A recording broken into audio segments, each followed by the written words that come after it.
அன்பு நண்பர்கள் அனைவருக்கும் மனமார்ந்த வணக்கங்கள். இன்றைக்கு ஓய்வுகால வருமானத்தை பற்றின ஒரு சின்ன கருத்து பரிமாற்றம். பொதுவாக மனுஷனுடைய வாழ்க்கையை 3 கூறுகளாக பிரிக்கலாம். ஒன்று, இளமை பருவம், 23, 24, 25 வயசு வரைக்கும் வரும்.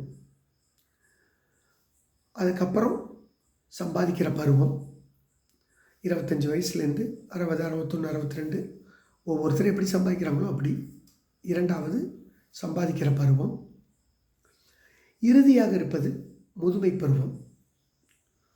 முதல் பருவம் இளமை பருவம், இரண்டாவது பருவம் சம்பாதிக்கும் பருவம் மற்றும் மூன்றாவது பருவம் முதுமை பருவம்.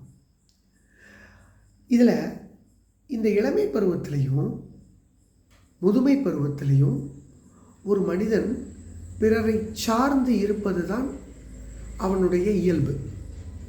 இளமை பருவத்திலையும் சரி, முதுமை பருவத்திலையும் சரி.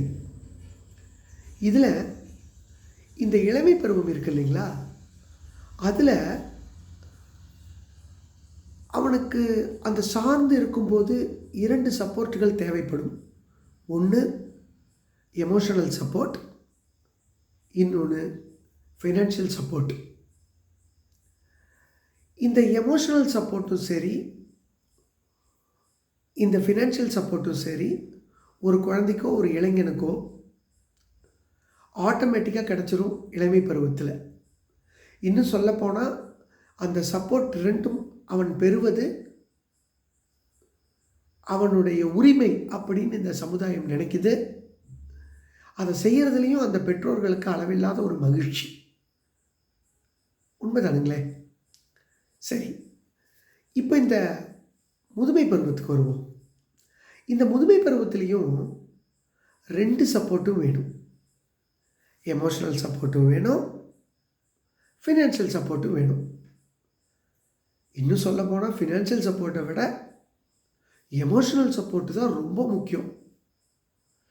அந்த எமோஷ்னல் சப்போர்ட்டு அமையிறது அவனுடைய கர்ம வினை.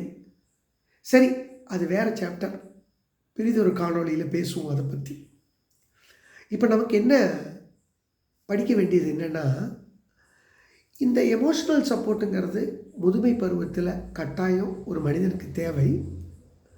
பட் இந்த ஃபினான்ஷியல் சப்போர்ட் இருக்குது இல்லைங்களா, அதை பிறர் மூலமாக பெற்றுக்கொள்வதை விட தமக்கு தாமே அமைத்து கொள்வது சாலச் சிறந்தது.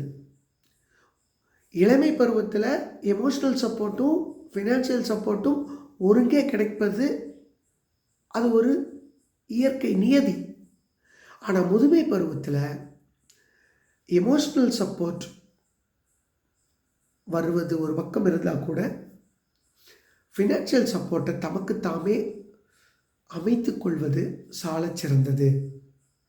சின்ன சின்ன சமாச்சாரங்களுக்கெல்லாம் கூட நம் குழந்தைகளையோ நம் சுற்றத்தினரையோ நாம் சார்ந்திருப்பது நமக்கு அவ்வளவாக பெருமை தராது இல்லைங்களா?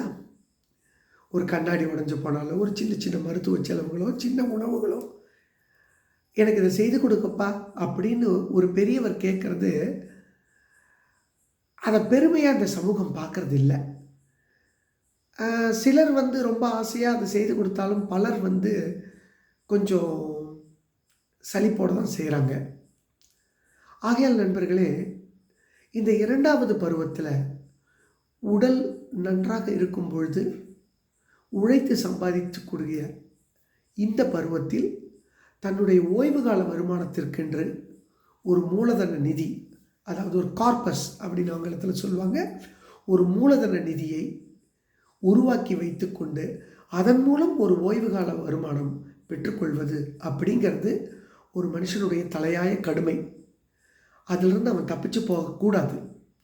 எவ்வளோ ஓய்வு வருமானம் வச்சுக்கலாம்? மாதம் 5000, மாதம் 10,000, மாதம் 15,000, மாதம் 20,000. அது அவனுடைய லைஃப் ஸ்டைலை பொறுத்தது.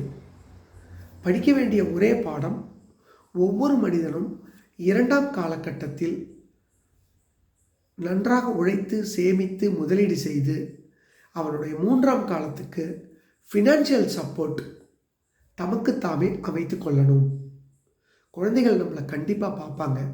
நேர்மறையாகவே நாம் நினைப்போம், அவர்களோடு பாசப்பிணைப்பாக இருப்போம். இருந்தாலும் ஃபினான்ஷியல் சப்போர்ட்டில் நமக்கு நாமே திட்டம் அற்புதமாக இருக்கும். சரிதானுங்களே? தேங்க்யூ. வணக்கம். வாழ்க வளமுடன்.